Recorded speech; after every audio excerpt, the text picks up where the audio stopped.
My name is Mike. I'm the CEO of NDGTA.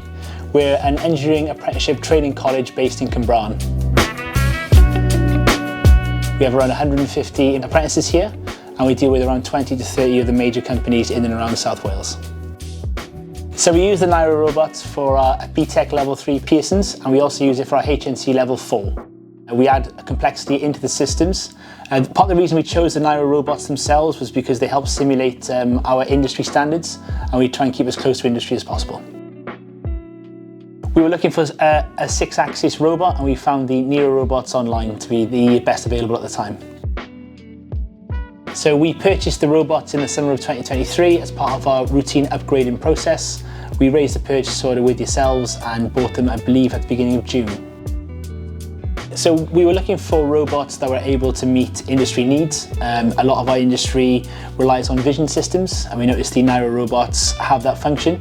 At present, we have an assignment where the students need to identify varying shapes and colours of the robots, and the robots are able to then pick and place them in their appropriate locations.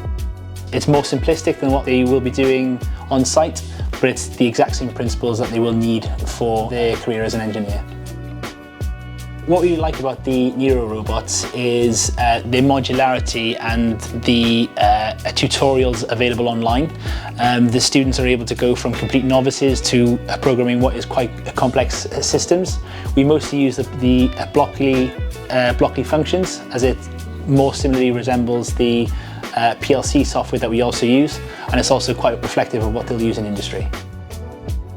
So what we like about the Niryo robots is their user interface and their ease of use. The students really enjoy engaging with the robots.